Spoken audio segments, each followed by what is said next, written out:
आज हम जिस विषय पर बात करेंगे वो है ईर्ष्या। जी हाँ, किसी की सफलता या सुख देखकर पहला भाव क्या जागता है हमारे हृदय में? किसी पुरुष को सुंदर पत्नी या किसी स्त्री को सुंदर पति प्राप्त होते हैं, बड़ा वाहन या कोई सम्मान प्राप्त होता है, तब हम अवश्य आनंद तो प्रकट करते हैं। किंतु क्या हृदय नहीं कहता, ये सुख या सफलता अथवा ये वस्तु दूसरे को नहीं मिलती तो हमें सुख होता। उस सुख या सफलता पाने के लिए हमने कभी प्रयत्न भी नहीं किया। उस वस्तु की इच्छा तो दूर, हमने उस वस्तु का स्वप्न भी नहीं देखा, फिर भी मन ईर्ष्या से भर जाता है। हम दूसरों का दुख देखकर आनंदित होते हैं और दूसरों का सुख देखकर दुखी हो जाते हैं। हम अपना सुख भोगना छोड़ ईर्ष्या के कारण व्यर्थ ही दुख माथे पर उठा लेते हैं। तो ये ईर्ष्या क्या है जो बिना कारण हमारे सुख का भोजन कर जाती है? इतना तो हम जान गए कि ईर्ष्या हृदय का गुप्त भाव है। हम लाख समझते हो कि ईर्ष्या उचित नहीं, फिर भी ईर्ष्या जाग जाती है। उसको अंकुश में रखना भी असंभव सा है, क्योंकि निरंतर हृदय में रहती नहीं। ईर्ष्या से छूटने का केवल एक मार्ग है कि ईर्ष्या की जड़ से हम परिचित हो जाएं। इस रोग के लिए समझदारी से उत्तम कोई औषधि नहीं। तो ईर्ष्या क्या है, कहां से जन्म लेती है?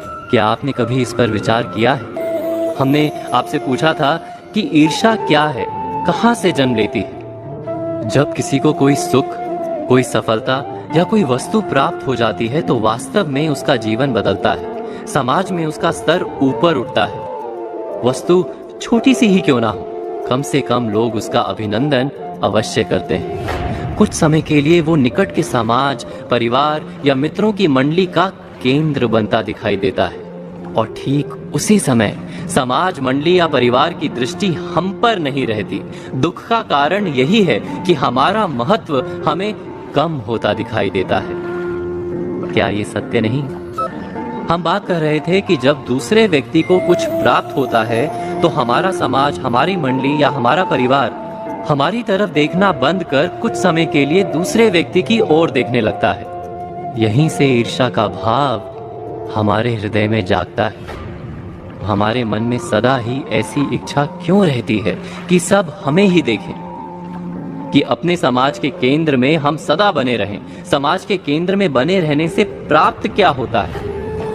विचार कीजिए। जब तक समाज के केंद्र में हम हैं, हमें प्रतीत होता है कि हम महत्वपूर्ण हैं। हमारा जीवन व्यर्थ नहीं, निकट के लोगों के लिए सार्थक हैं हम।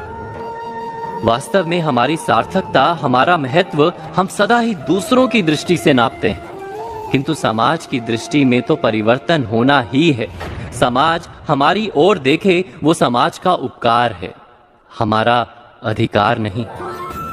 हमारी सार्थकता का प्रमाण जब स्वयं हमारे अपने हृदय से प्राप्त होने लगे, हम अपने जीवन से रस उठाने लगे, अर्थात जब हमारा हृदय आत्मविश्वास से भर जाए, तो ईर्ष्या का भाग अपने आप चला जाता है। ईर्ष्या वास्तव में कुछ भी नहीं, बस हृदय में आत्मविश्वास के ना होने का प्रमाण भर है। विचार कीजिए।